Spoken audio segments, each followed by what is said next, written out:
Effectivement, pour en revenir sur la question que j'ai posée, est-ce que ça a entaché votre rapport entre élèves? C'est-à-dire qu'on vous demande du savoir-faire et du savoir-être.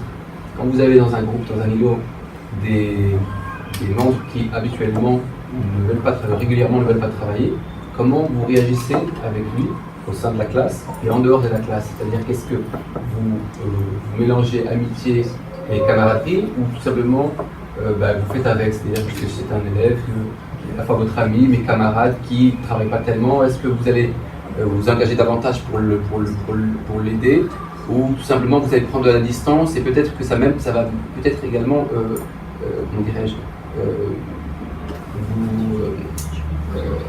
faire en sorte que vous preniez de la distance avec cet élève?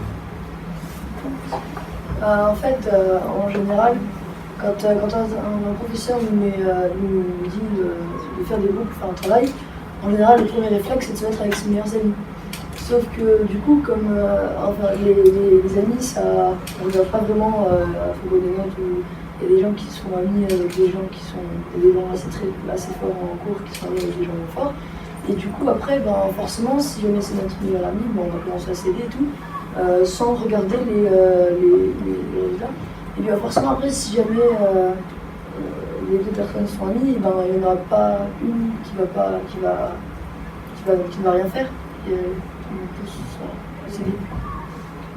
non, mais quand vous êtes amis, c'est pas un problème. Mais quand on vous met dans un îlot où, où il y a un élève faible qui n'y arrive pas, est-ce que vous faites le nécessaire? Est-ce que ça vous agace ou est-ce que ça vous...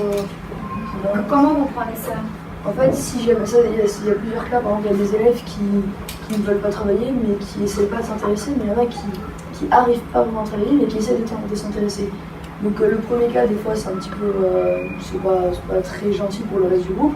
Sauf que le cas où l'élève n'arrive pas à travailler pour ces raisons, mais il essaie il tente de s'intéresser et de faire des efforts, et là, c'est le contraire. Naël? C'est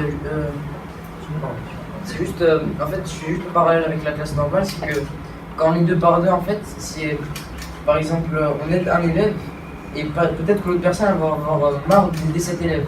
Alors que vu qu'on est un îlot, en fait, la tâche elle est partagée, du coup cet élève il a moins l'impression de peser en fait. C'est-à-dire il a l'impression de vraiment être au centre de l'attention. Enfin, moi ça m'est arrivé des fois de ne pas comprendre quelque chose et que chacun en fait il apporte un petit morceau et qu'au final ça aide.